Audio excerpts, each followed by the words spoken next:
All right. Hello, everybody. Welcome.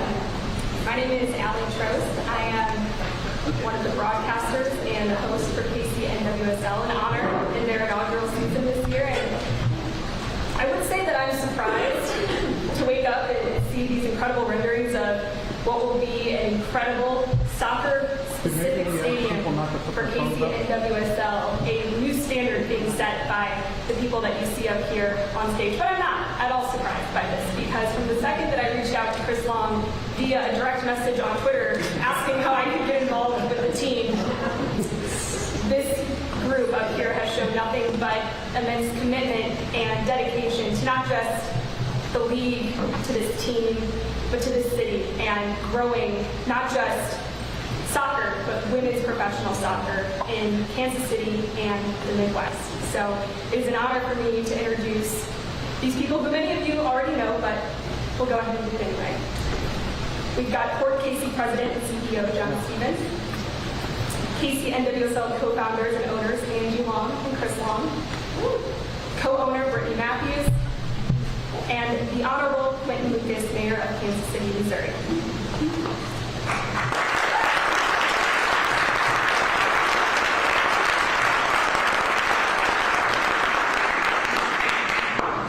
We also have some special guests in attendance today.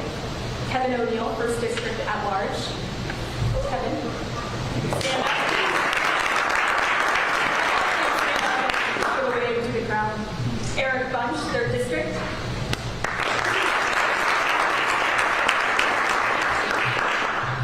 Andrea Boo, 6th District at Large.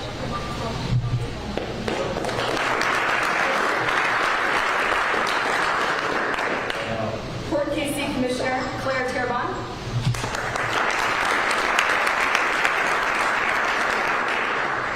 And various civic leaders, including Bill Dietrich, Downtown Council of Kansas City.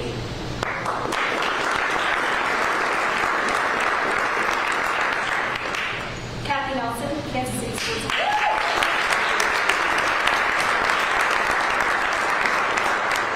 Tom Guerin, Kansas City Streetcar.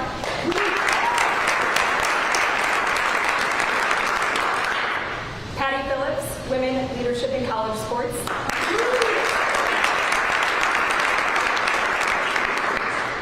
And Jessica Pubau, Win for KC.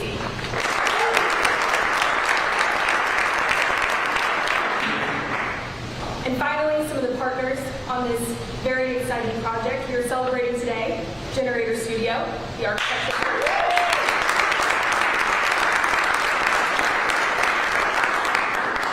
as well as Monarch Build and JD Dunn.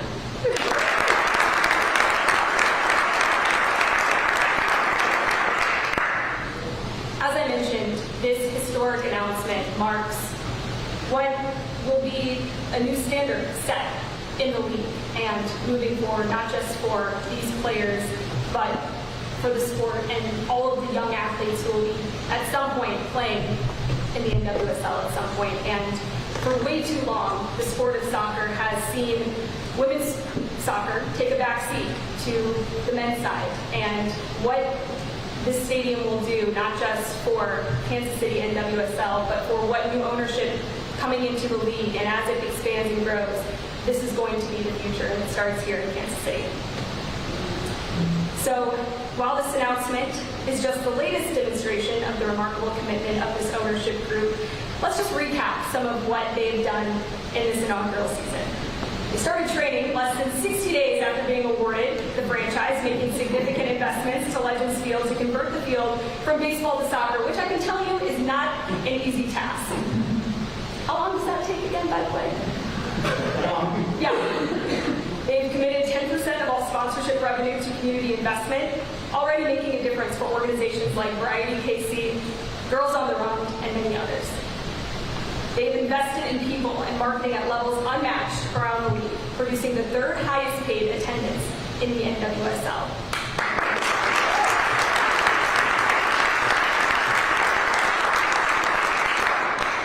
They are making the move to play at Children's Mercy Park, as many of you here in Kansas City know, is a renowned soccer-specific stadium in the United States.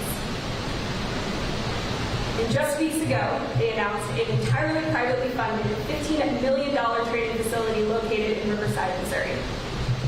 And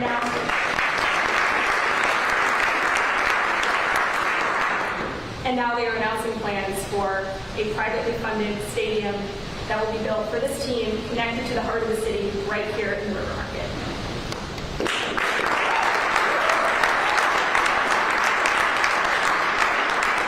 So without further delay, it is my pleasure to invite Chris Long up to the podium for a few words.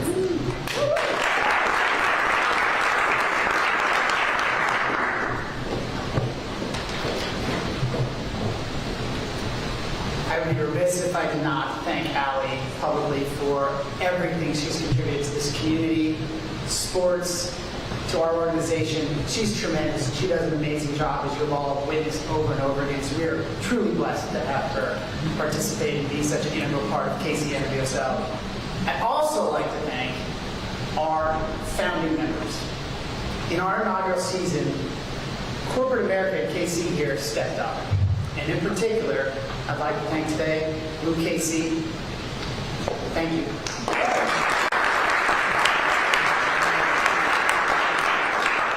St. Luke's, thank you so much. Palmer Square Capital Management.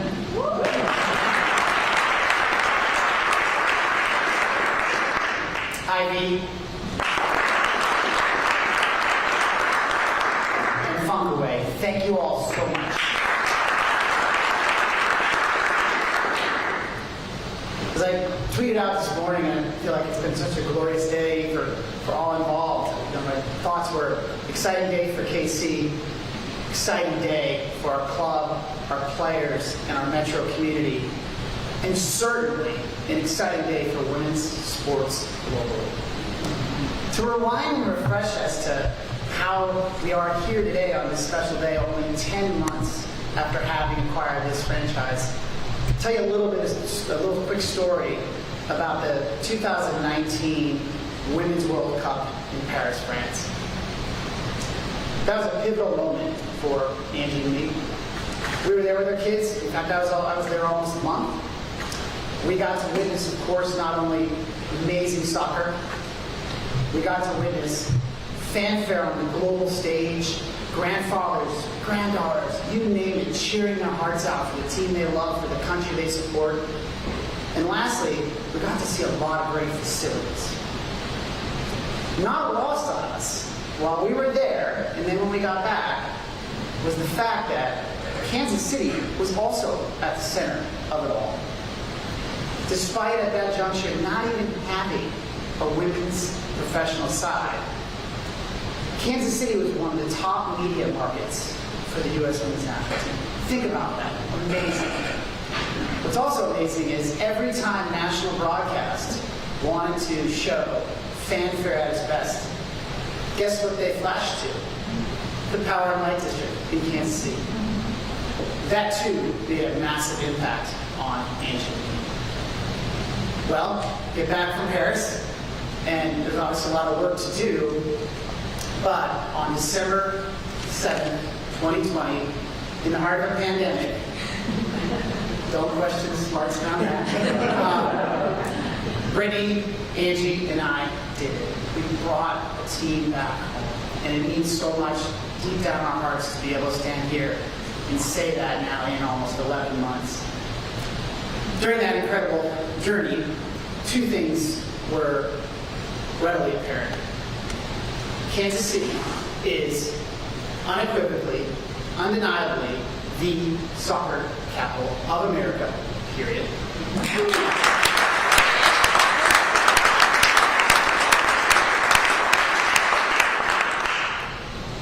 And two, facilities are critical.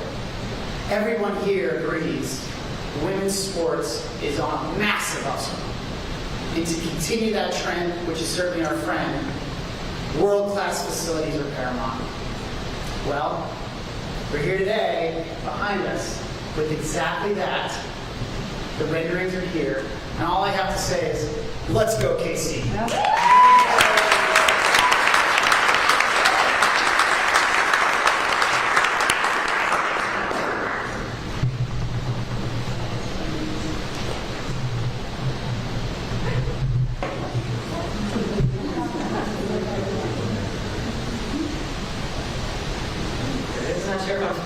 You guys already watched that. Everybody's set. Is there a rewind button?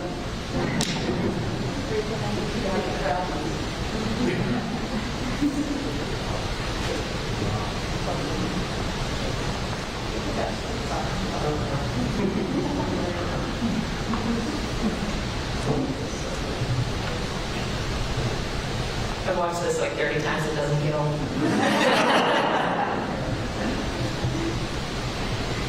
Cool. Today's announcement is so exciting for me. I grew up in Kansas City, and the opportunity to make this happen here is incredible. I'm a lifetime female athlete. I played soccer in high school, I played rugby in college. I'm the mother of 4 incredible athletes. 2 of them are here, right there.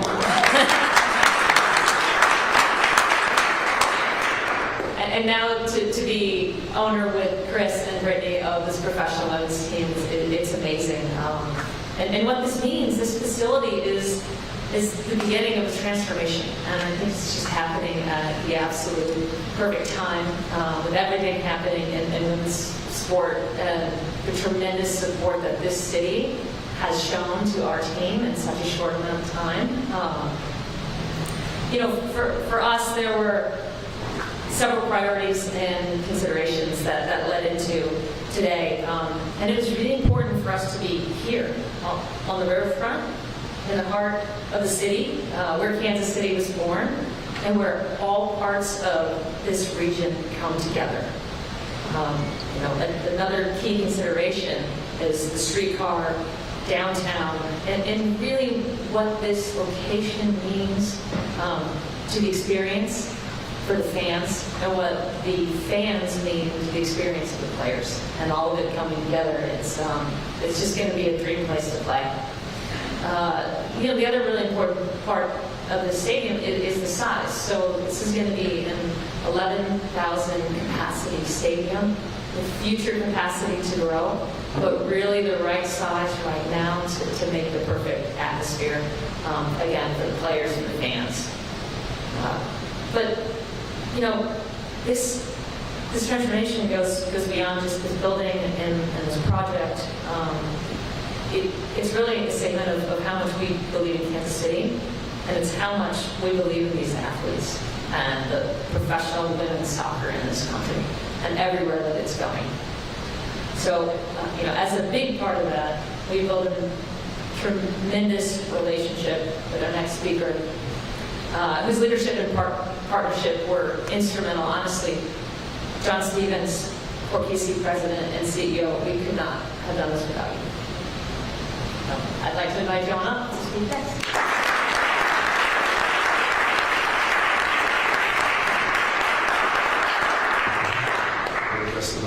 Well, first, on behalf of the 4 KC commissioners, board of commissioners that are here, dedicated volunteers, servant leaders from Kansas City, and the entire 4 KC team, everything is done as a team at 4 KC and in Kansas City, and none of us would be here without dedicated, hardworking team members that work throughout the night and on weekends to accomplish something like this. I want to welcome you all here today to the 4 KC offices on the KC Riverfront.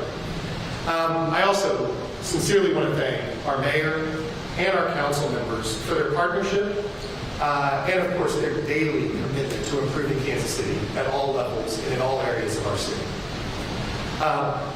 We're here to announce and celebrate a stadium. Of course, it's all around us. And what that means to the players, the sport, fans, and, of course, our greater community. But I can't help be struck by another fact. Kansas City was born right here at the river. Bridging the river with rail solidified our position as a major global city and the literal crossroads of America. We then turned our back on this very river. And for decades, we ignored it, and it became a literal dumping ground. Right outside this window is actually where, those of you who are old enough to remember Kemper Arena, when the roof collapsed, the debris was dumped on our riverfront right outside. However, in just a few short years, we finally turned the corner and refocused our attention and our attention of this entire community back on the riverfront. This entire area was reclaimed and reimagined. Berkeley Park has become a gathering place for our entire region. It's hosted hundreds of events of all types. There are trails, hiking, walking, soon, very soon, thank you, Tom, the streetcar will be arriving right here in Berkeley Park. That will help connect this riverfront to the rest of our city. We now have more than 500 citizens living in this building, and hundreds more are on the way. We saw the construction coming in and more getting ready to start. The goal of Port KC is to make Berkeley Park a neighborhood, a true neighborhood that's diverse, accessible, and vibrant. One that connects physically and emotionally with not just KCMO, but our entire region. It's also a place that should be instantly recognizable as Kansas City by visitors throughout the world.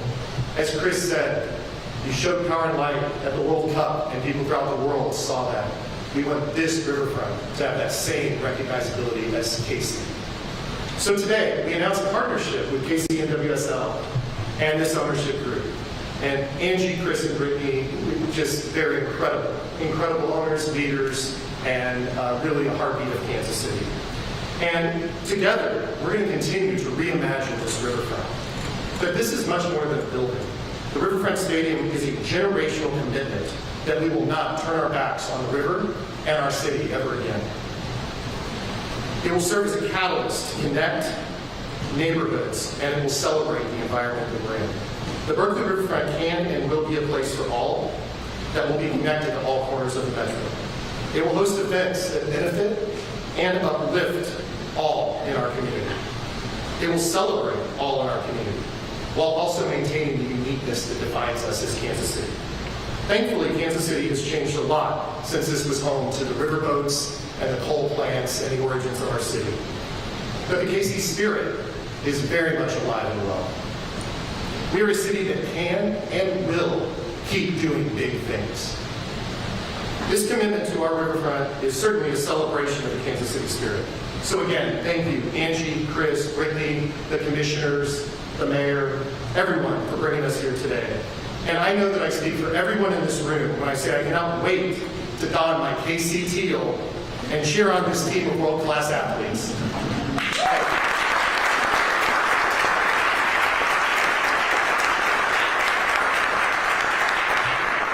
Now our next speaker is really speaking of world-class athletes. You've seen him in a suit, in his running shoes, on the courts, on the fields, all over our city.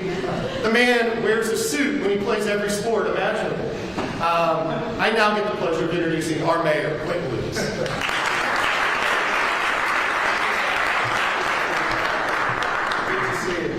Hi, I'm Quinton Lucas. I'm a junior varsity soccer all-star. It's an honor to be here.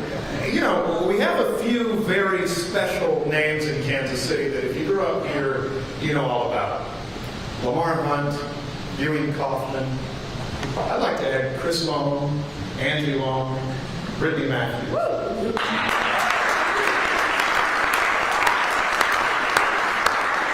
Because as I was thinking about what to say today, all of those folks saw something special in this community and saw something special in their sport. And you were folks that weren't concerned with folks that said, the riverfront, where will people park? Where will people go? You weren't saying to folks that said, well, where will all the money come from? You believed. And you believed in this sort of mission and opportunity that will make such a tremendous change for everyone in Kansas City. We talk a lot about girls in participation in sports, but as a father of a 6-month-old boy, I'm excited of what you are showing so many of us in Kansas City about what is possible. What is possible for everyone to have a fair shot to participate in amazing venues in our city, in our region, and in our country. You're showing us what is possible in this area, and I kind of know some of Kansas City history too, that as John noted, was very different some years ago. The story of the Port Authority hasn't always been exciting projects like this. And the story of the riverfront was once towed cars, old housing projects, and a Kimber Arena roof. And now we're talking about excitement, dynamism, and success. I have to thank so many people in the room who I see right now as well. You're the folks that have shared this story about what Kansas City could be. You know, I'm blessed to be from Kansas City, like many of you, and we have this wonderful modesty and humility. And too often we say, oh, we're okay. We like things the way they are. We go to this one place. But I like you guys, Chris and Angie and Brittany, for kicking down the door and saying, no, we can be great. We can be the premier facility in the country, not just for NWSL, the premier facility in the country for all sports. And when you look at the drawings behind us, and when you see the ideas that have been discussed, and the excitement that will be around this area, linked by streetcar and public transit and other investments, I see something that will make Kansas City shine on a global stage when you're looking at soccer, when you're looking at entertainment, when you're looking at redevelopment.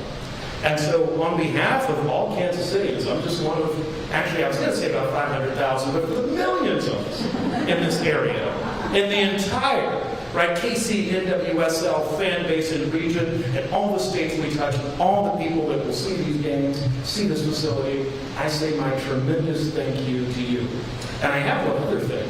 Since you're so good at coming up with these great ideas, I have a world of other challenges for you all to fix.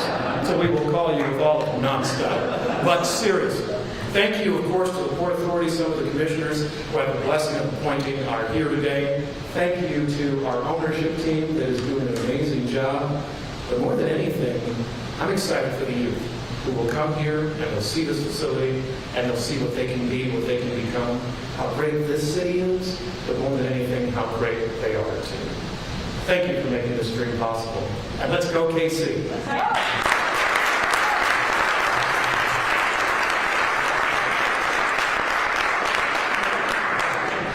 You know, all of these incredible remarks remind me of a quote that my soccer coach when I was playing U14 growing up in St. Louis would tell us. It was by Ralph Waldo Emerson, and that was, do not go where the path may lead.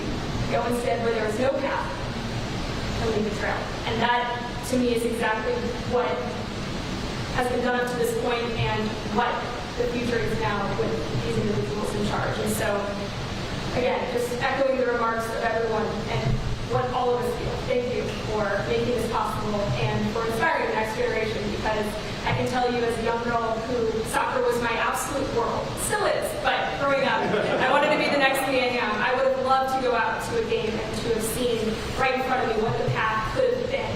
And now that path is being led by people who care, who are committed, and who are going to create an environment that is safe, that is professional, and that is going to be absolutely world-class here where KC began. So really exciting stuff. And without further ado, let's welcome up Brittany Matthews, who's got an exciting announcement.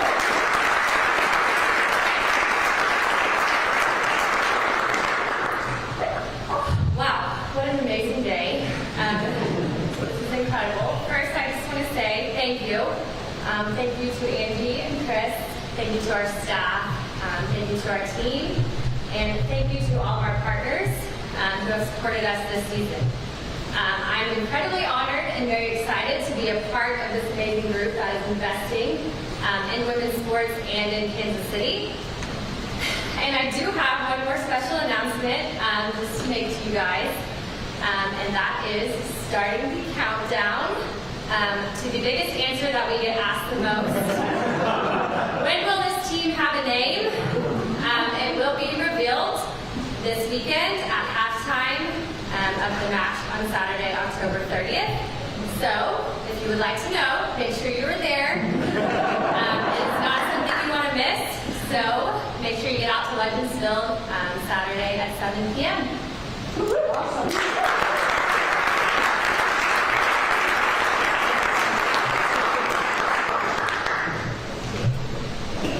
I guess we'll finally put to rest all of you're right, the questions. I get them all the time. But now the answer is this Saturday night at halftime, so make sure all the media here in attendance, get your credentials, talk to Jeff Houston, who I will welcome up now as he opens up the Q&A portion of this. But seriously, bug him about the credentials if you and your outlet are not yet credentialed for the game on Saturday, because there's going to be a lot to talk about.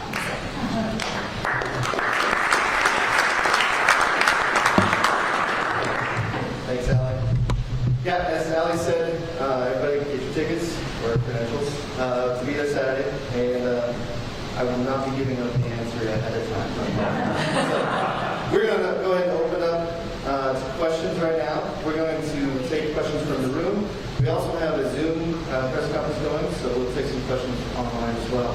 But we're going to go ahead and start off with folks who are in the room. So first question, Sean Good. We have a microphone around here.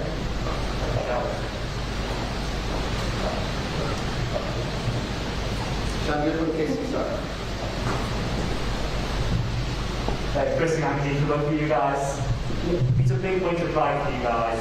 This is privately funded by the leadership group. So I'm just curious, can you offer any assurances? And so what will it be that the taxpayers' money wasn't completely channeled into this program? There's going to be such a private point for it to be privately funded. Just to restate, the question was just assurances on the private funding, private financing angle. Yeah, we've got assurances for sure on that. We stated that in the press release. And our other day job is a firm called Palmersburg Capital Management, where that's what we do, is invest and finance it. So we have a leg up, I think, relative to most of our other peers in this equation. So just secondly as well, I know it's very early days for beautiful stadium, but do you guys have any other plans for leasing or loaning it out for concerts or teams, high school, those plans your legs? This is definitely a stadium that we want used a lot, right? So absolutely the professional women's soccer team is the primary tenant, but we see a lot of additional uses for the stadium, for championship games at the college level, even some local high school stuff. We think would be really fun. Concerts, absolutely. International tournaments, FIFA type of U17, U20, U23. The really great thing about the stadium, the location, obviously, but again, and I said this before, the size is pretty unique. There isn't a stadium of this size in Kansas City, and it's really a fantastic size for a lot of venues that maybe would feel swamped if they were inside Arrowhead, for example, or even at Children's Mercy Park, which is substantially bigger.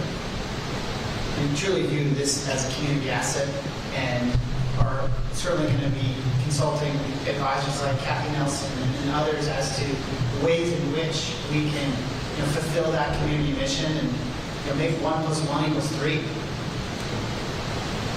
It was only a few months ago, there was speculation you guys were going to do your curbside trading center on a site right next to where the stadium is going to go. Can you tell us how that changed and when you started actually getting serious about planning for the stadium? John, you want to start? We got pretty serious about being here pretty quickly. It was winter, it was cold when we first started looking at it. So, we obviously explored different places within Kansas City with the vision that this team needs a stadium. The stadium needs to be right sized. And then you begin to think about, well, where's the location that creates the best experience? And then public transportation is a big part of creating the experience. So we've been focused on this site for a long time. As far as the training center is a little bit of a different animal. You do need to have a little bit more space to have really the proper amount of training, and so we're incredibly excited about where we are over in Riverside for the training center. But it's a little bit different than a stadium project. One more follow-up. And as I pointed out, this is unique in professional sports facilities because it's privately financed. Are there any lessons that you guys could offer as we talk about building downtown mall? I think today we'll just focus on this one item.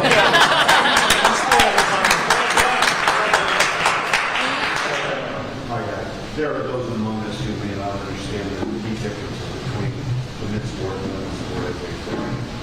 There's some question you mentioned why the Metro would support a sporting park as well as this soccer stadium. Can you speak to your confidence that both are necessary? Yes, Sporting did play for a little bit in Arrowhead. Again, that's one of the things that has reinforced our view is as you watch what has happened in the MLS, city by city, team by team, have gotten into the right size stadium for what they are trying to accomplish. And getting into a stadium where you're the primary tenant. This is a separate team. And when you're the primary tenant in a stadium, everything becomes about that team first, right? The branding, the way that it's laid out, how it's designed, who the sponsors are, controlling of your schedule. And so I don't see any reason why this team should be the secondary tenant in any stadium.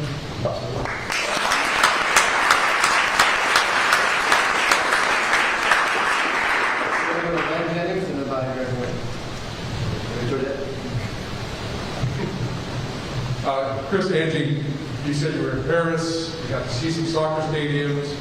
This is the first of its kind for women's professional soccer anywhere. Were there other stadiums, maybe locally or around the globe, that you modeled this after, or maybe some unique ideas or input that you received to kind of make this stadium stand out? We've obviously been on a little bit of a stadium tour.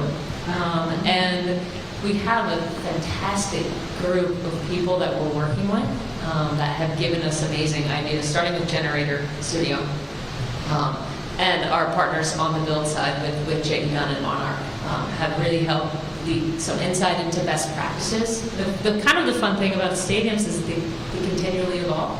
And so it's about a myriad of putting together the best practices now with knowing our own market in Kansas City, our own market of professional women's soccer fans, and the location of where we are.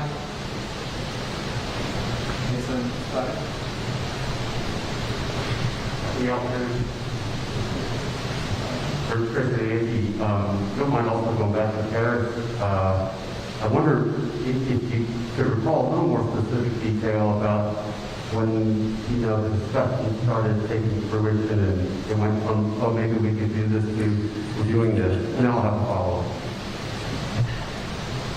Well, there are a couple of different things that occurred in Paris which were pivotal.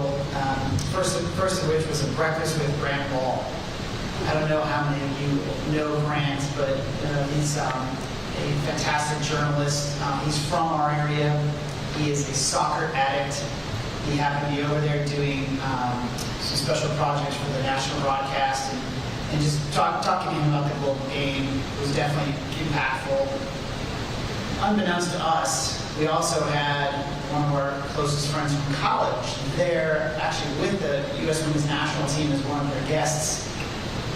At that point, that same college friend was co-founding Angel City in Los Angeles alongside Natalie Portman and Alexis Ohanian and Mia Hamm, and the amazing list goes on and on of people that are involved there. And we started to compare notes and realized that, again, back to the earlier comments, that should be here. That should be in our backyard. There's no reason it couldn't be. So we started trying to figure out who we needed to talk to and how we need to go about getting that team back in our hometown. Anything to add to that, Andy? The moment the light bulb went off? It really was, I think, Paris for me as well, because you could feel this tipping point of enthusiasm and momentum around professional and international women's soccer players. Because I remember so distinctly in '99 when the U.S. won, and feeling like that was the tipping point. What was so interesting about being in Paris is you could feel that it was an international tipping point for women's sports. It was no longer just U.S. women's soccer is strong. It was globally, and that started everything in motion about getting this team here. And the actual follow-up story was just about, you've been asked about it sort of different ways, but I wonder if you could just describe why it was important to statement you're making with being able to privately fund it. Why that's important. I'm sorry, I just couldn't hear with the math. Sorry. It's okay. Why is it important to be able to, what statement are you able to make by privately funding the stadium? Well, you know, when you're moving the pace that we are, you know, it's important also to be able to just make the right decisions and control the right decisions. And I think it's as much about, you know, wanting to do something that's right for the community in all ways and be able to do it quickly. I think we'll take a couple more questions, and then we will have some stand-ups available as well. Great in the back. Thank you. This question for Angie. Angie Greggett from KC NWSL. You talked about your belief in Kansas City and its athletes, but one entity you left out was the league. Since you're involved in the direction of this league and finding a permanent commissioner, can you address your thoughts and concerns about the league following the trend that Kansas City is setting as far as building soccer-specific stadiums and so forth? Yeah, so today's mostly about Kansas City, but I will say that there is a fantastic trend within our league of new ownership. You know, Chris talked about Angel City and everything that team has done. Kansas City, what's happening also in San Diego, what Louisville has done, and what, you know, new owners such as the Wilf family and the Siegel family for the Orlando and the Houston franchise. And there are, again, I said this, we're the first stadium, right? And we're the first training center. We're not going to be the last.